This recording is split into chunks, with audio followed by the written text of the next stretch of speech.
Masabi ko lalong-lalo na siyempre sa Team Uragon na maraming salamat dahil matutulungan itong pamilya ni Monidik, ni Eline, na kasi nakikita ko itong higaan nila magigiba na. Good morning po sa inyong lahat mga idol, mga kasulid. Yan. So bali pupuntahan po namin ni Kapitan yung pwede pong pagtayuan ni Tatay Benedicto. Dito po sa Rawis Piuduran Albay. Pinuntahan po namin ni Kapitan ng Rawis Piuduran Albay yung pwede pong pagtayuan po ni malit na bahay po ni Tatay Benedicto Abila. Ang Team Solid Uragon Vloggers and Extension po ay taos pusong nagpapasalamat kay Kapitan sa pagbigay niya po ng permiso para po makapagtayo po si Tatay Benedicto ng bahay po dito sa kanyang lupa. Yan, maraming salamat sa iyo, Kap. Napakalapit lang po nito, mga 30 meters. 30 meters lang Mula sa kalsada. Kaya yung mga katim namin, so di mahirapan po magdala ng materialis. ng materialis. Yan. Maraming salamat po, Kap, sa pagbigay niyo po ng permiso para po makapagpatayo si Tatay Benedicto. Bilang barangay captain, gusto ko rin katulong doon sa nangangailangan ng tulong.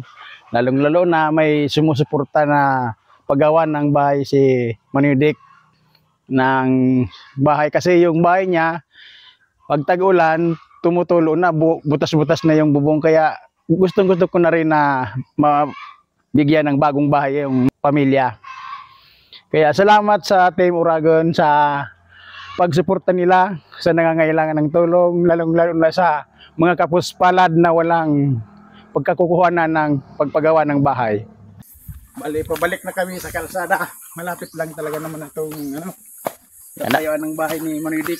Napakalapit nito mga idol. Yan.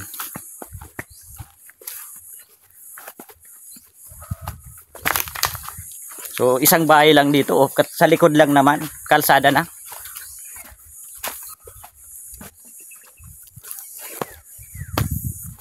Ayan.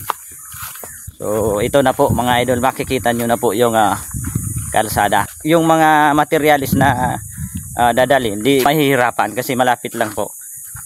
Ang maning, hindi mo pa pipatap, so kuan mo Amin din pong pinuntahan ang bahay po ni Tatay Benedicto.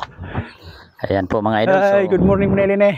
Personal po binisita ng Kapitan ng Rawis Piuduran Albay po yung bahay po ni Tatay Benedicto ng Rawis Piuduran Albay. Marita di ka mo nagtagdoan kagabi? Hindi.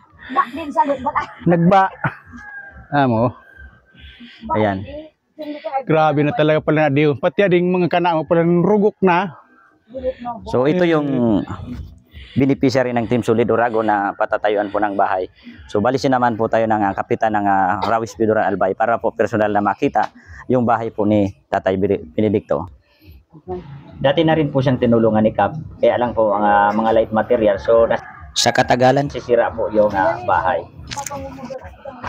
Tatay, good morning! Ayun. Ayan, masaya si Tatay. Kayo po yung napili na patatayuan ng bahay ng Team Solid Uragon Vloggers and Extension. Tininan po namin yung lupa, sinamahan po ako ni Kapitan po.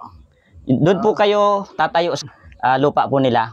So doon po kayo pinayagang tumayo ni Kapitan para po makapagpatayo po kayo ng maliit na bahay para di na po kayo mauulanan. Ano po?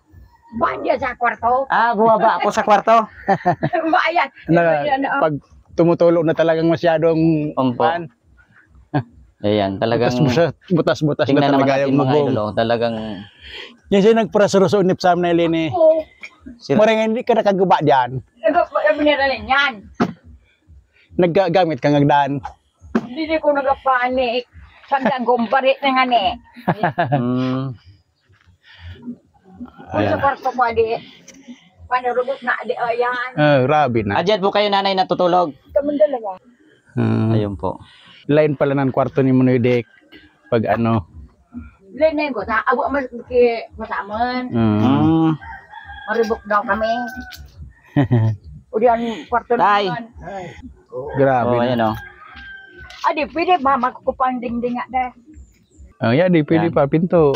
Adi. Basta so makaya pang Mga ilang kuha niya to, Kap? Ilang Mga 30 meters. 30 meters lang pag galing sa kalsada, kaya di po kayo mahirapan na aliba kung may mga magpapacheck up kayo, di mas malapit lang sa kalsada, di ba tay? Mm. Oo, ura ka jabot nga. Kaya Ba? sa pamumuno ng team Uragon Vloggers, lalong-lalo na sa akin na pamangkin na si Direk, sa grupo niya, maraming salamat po sa lahat ng sumusuporta sa Team Uragon. Maraming salamat. Yan, maraming salamat po mga idol sa lahat po ng aming mga sponsor ng Team Sulid Uragon Vloggers and Extension. Kami po taus-pusong nagpapasalamat po sa inyong lahat. Maraming salamat po and mabuhay.